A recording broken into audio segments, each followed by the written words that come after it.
let's just start with what you were doing with your mom, and it was like along Racing Magazine, roughly. Is that Lower Garden District? Lower Garden District? Yeah. You know, Okay. My mom was babysitting for us. We had an event, and I was walking her, getting her in the car to drive her home.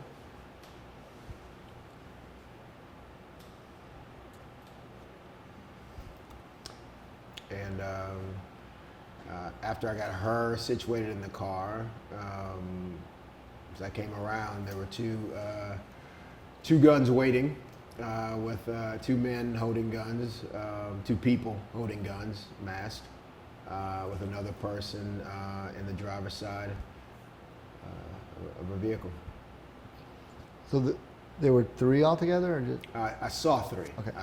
So someone's in a vehicle. Two men are out. Someone was in the driver's seat, and two men were out pointing automatic weapons at me. What's running through your head when a gun is pointed at you? You know, it is every bit as horrific as it sounded when I have sat and listened to crime victims doing this job. You know, I've heard the details of people's worst moments. That's what we do here, and that certainly was one of mine. And you know, you don't think, you don't necessarily think about yourself when you've got your family with guns drawn on them as well. And so seeing the fear in my mother's face, seeing the terror in her eyes when she looks at the gun and looks back at me, and looks at the gun and looks back at me, fearing the worst for me and fearing the worst for herself. I mean, she's really messed up.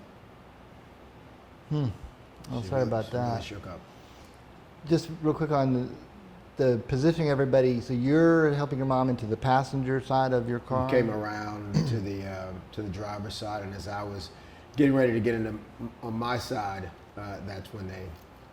I see. So you had already gotten her in the, I guess, passenger side. Yeah. You're coming around to the driver's side. Yeah.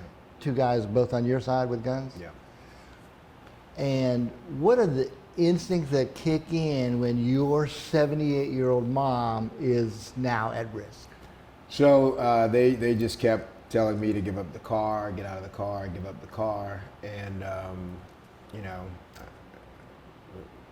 Linda Fricky was on my brain because my mom doesn't move very quickly now, and I said I can't until I get my mom out of the car,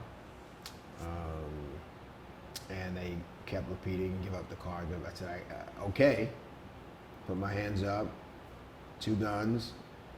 I didn't fight anybody, but I said I can't until I get my mom out of the car. And I told her to get out of the car, and she was doing her best to get out of the car. And as soon as I was able to get her away from the car, we backed away.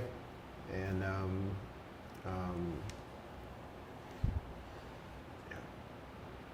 What was the tone of the gunman? I mean, I don't know, Mike. I'd love to tell you they're yelling curse words and all that, but I mean, it's pay a lot less attention to the tone than you do to the barrel of the gun in your face. That hole seems a whole lot bigger when it's pointing directly at you. Was it pretty close on you? Closer than you and I are. Really? Yeah. So that is absolutely point blank. How did they, like, emerge?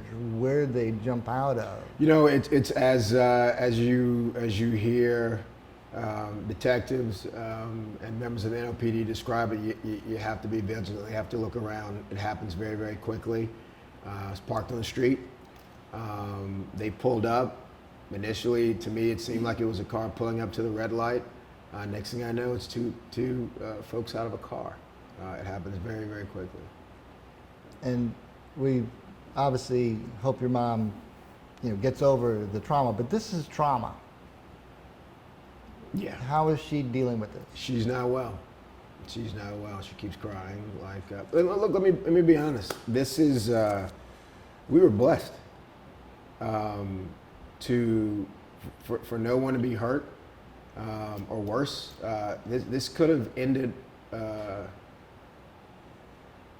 in a far worse way. So we were extremely grateful to God that no one was hurt. We were lucky. And as far as her, I guess, coming to grips with what happened, I know you're providing whatever comfort you can. I mean, what are the steps in her dealing with this? This, Mike, I don't know. Because I don't know what you tell a 78-year-old woman who already was nervous about hearing what was happening to other people. She was worried that she wasn't going to be able to get out of the car fast enough. And that's what she keeps saying. What if I couldn't? And a lot of people don't like to sit on the couch and talk to people. I think maybe that's part of it. Obviously, there's going to be a lot of prayers of thanks giving to God that this didn't turn out worse than it did. Well, we just talking to victims in this situation. You've done it as much as anyone as a DA. You often hear of people, they're afraid to get back in their car, or I was driving. Wary of strangers. Yeah, or anyone who approaches. That sort of fear. If you're in a car accident and you get hit from your right side, then you don't drive. If it's a bad accident, you don't drive the same way you did before. You're a little. It changes everything. And I just hope that, my mom can find the comfort and peace of mind that she had before. I mean, she didn't like driving at night or being out at night, which is why I was driving her home. But this tells you that this can happen to anybody. Nobody is immune from crime. Nobody's immune from all sorts of crime. And you have a unique lens. You spent most of your professional career as a criminal defense attorney and got to know the mindset of people who go delinquent and do bad things. Yeah. Was there any thought of, who are these guys? What are they thinking? What is in the mind of someone who's going to do that?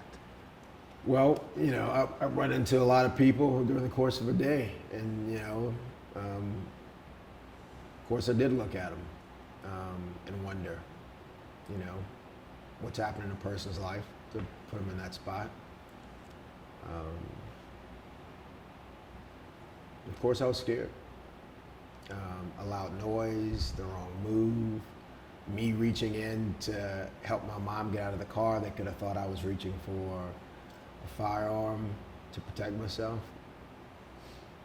Now, one thing, we have pretty diligent reporting staff, and we were, just to let you know how we're going to present this, we were able to get some video from one of the stores over there. Mm-hmm. And I don't think we have the incident, but we have your voice saying, let me get my mom, I need to get my mom, oh, wow. with clearly some urgency. Yeah.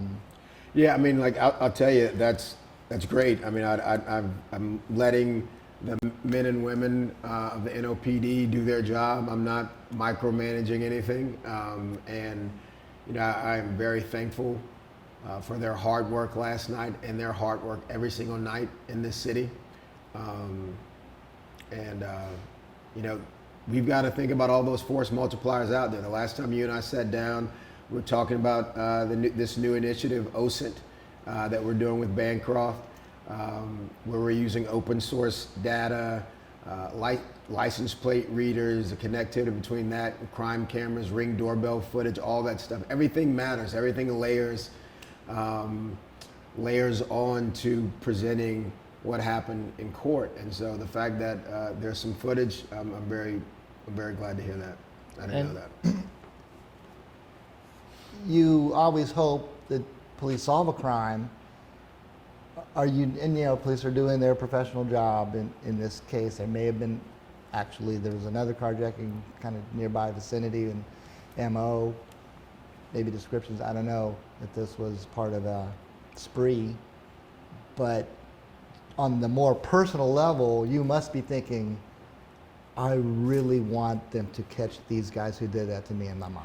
Mike, I tell you, I want them to catch the people who do it to anyone else, whether I'm related to them or not, whether it was me or not. I mean, like I told you before, I mean, we live here. We're citizens here. We want New Orleans to be safe. And we want the police to win. We want the police to catch the people that are making us unsafe, or making this community unsafe. So I'm absolutely rooting for them and hoping for the best. I'm not going to talk about the details of the investigation. I don't want to step on anything that these great men and women are doing to try to figure out who did this. I can tell you they were amazing, but I watch them do their work up close and personal all the time. I know how hard they're working at this. I know that there's not enough men and women on the police department to be 100 places at once, and they are doing the best they can. And I thank God for the work they did for my mom and I. Pretty quick response? Yeah, I think so. If they did everything we as citizens would want from our department. Did you call 911 or did some I did. passerby? I did. As soon as I was able to get my mother that half a block away or so that we were away from the last gunman who got in my car, I pulled out my phone and called 911 because I was concerned because I still had the key in the car, so I wasn't sure if they were going to actually be able to pull off in the car because his co-perpetrators left without him. Oh, really? Yeah.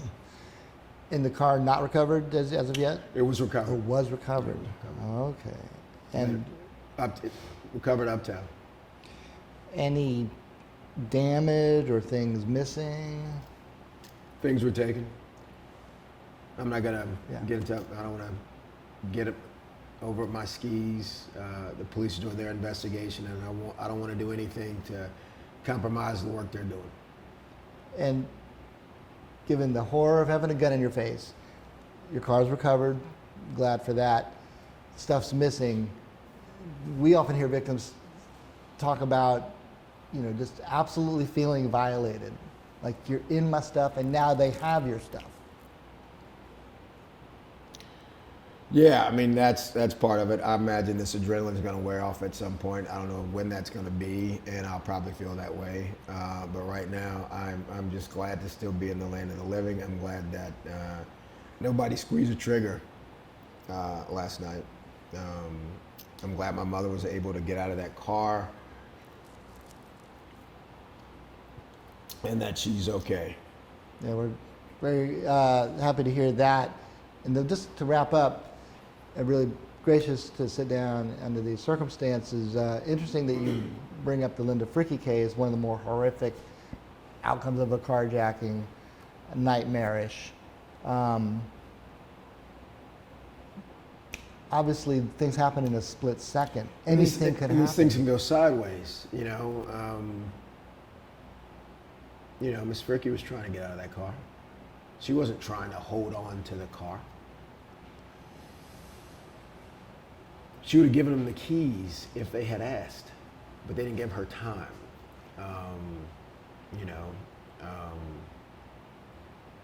Loud noise could have. One second. You're in demand.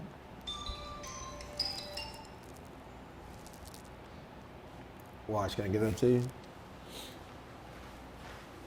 Thanks, man. Did we always hear from police on what to do if you're ever caught in that situation, which is you can always replace property, you can't replace human life. Give it up, comply, make no move of resistance. I mean, did that sort of run through your head a little bit? All those emotions. I mean, certainly you think crazy thoughts, you think about what you might be able to do, you think about what's important though. You know, I mean, like whether the car was found or not, whether the car was wrecked or not, that's not important. But you know, my 5-year-old growing up without his dad, that would be a big deal. My 17-year-old going off to college without me in his life, that'd be a big deal.